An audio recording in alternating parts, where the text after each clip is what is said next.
Meli TV Updates. Ni siku nyingine tena tunakutana katika maonesho ya wiki ya utumishi wa umma 2025 yanayofanyika hapa jijini Dodoma katika viwanja vya Chinangari Park. Na kilichojiri hii leo ni ziara ya naibu waziri uchukuzi Mheshimiwa David Mwakiposa Kienzire. Ziara hii ni kutaka kujua taasisi zake hasa zimejipanga vipi kueleza mazuri yote ya serikali kwa uwekezaji mkubwa inaoufanya kuhudumia wananchi kupitia sekta hii ya uchukuzi. Hapa ni Tashiko. Katika maadhimisho haya tumejikita pia katika kupokea maoni na changamoto mbalimbali kutoka kwa wananchi, ikiwa na maana kwamba tuko tayari kuzipokea. Asante sana kwa maelezo mazuri ya utangulizi. First engineer wa MV Umoja, meli yetu ambayo imeanza kufanya kazi mwaka sio muda mrefu baada ya kusimama kwa muda mrefu sana. Na niwapongeze sana watu Tashiko kazi kwa mnafanya. Tunashukuru sana. Serikali pongezi mkurugenzi mkuu.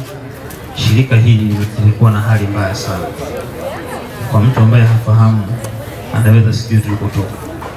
Lakini serikali kwa kutambua umuhimu wake limewekeza fedha nyingi pamoja na nguvu za kutosha kuhakikisha kwamba tunakufosha kile.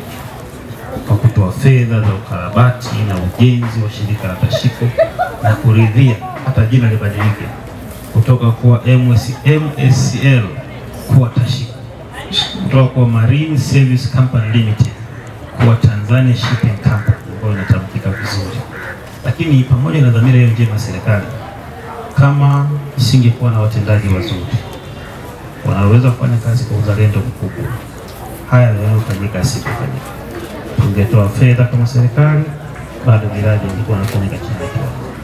Lakini tumeshuhudia kwa muda mfupi tulitenga fedha, tuliidhinisha fedha na MV Umoja inafanya kazi. Tulitenga fedha kwenye Victoria tena na MV Victoria inafanya kazi. Tulitoa fedha za kutosha na MV Mwanza hapa kazi tu imeanza kufanya majaribio na iko zaidi ya 98. Kwa tegemea sio muda mrefu itaanza kufanya kazi. Tulitenga fedha na ninyi mkasimamia MT Sangara kwenye ziwa Tanganyika inafanya kazi. Tulitenga fedha na ninyi mmesimamia Liemba inafanywa ukarabati na tunao matumaini kwamba sio muda mrefu itaanza kufanya kazi. Hivyo hivyo tuliwapa kibali na sasa tunakaribia kusaini au mmeshasaini na siku hizi mbili upande wa meli yetu ya MV Mwongozo. Lakini tunawapongeza kwa kuja na ubunifu wa kuanza kutazama ziwa letu la Nyasa na hivyo kutenga fedha karibu bilioni 4 ambazo mwenyewe mlishauri ili tuweze kuirejesha meli yetu ya MV Songea ambayo kimsingi ndio inahimili hali halisi ya ziwa la Nyasa kutokana na mawimbi na jinsi ilivyochongoka. Ili pia tuwapongeze, nimejulishwa kwamba ni kwa hatua za mwisho katika kukamilisha usanifu wa kina kwa ajili ya usafiri wa mwambao wa bahari hii. Kwa muda mrefu wa Tanzania wamekuwa kitamani kuona tunapata usafiri wa uhakika, mizigo na abiria kutoka Dar es Salaam pamoja na mwambao kwa ujumla kwenda visiwa vya Shelisheli, kwenda Madagascar, kwenda Tanga, kwenda Mtwara na maeneo mengine. Nimejulishwa tumeshajipanga kwa ajili ya kuanza shughuli hiyo mara baada tutakapokuwa tumemaliza tathmini hiyo.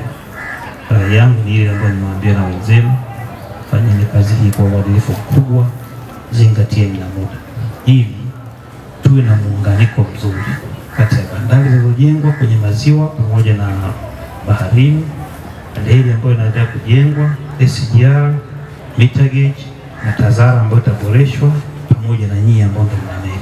Kampuni ya Meli Tanzania ni mfano tosha wa uwajibikaji wa serikali kwa wananchi baada ya kuifufua na kuirejesha tena katika ramani ya kutoa huduma za usafiri kwa njia ya maji kupitia meli zake zilizopo katika maziwa yote makuu, Victoria, Tanganyika na Nyasa, na sasa mpango wa serikali ni kuelekea katika bahari ya Hindi. Katika viwanja vya Chinangari Park hapa jijini Dodoma, mimi ni Edmond Rutajama na hii ni Meli TV ya kampuni ya Meli Tanzania Tashiko.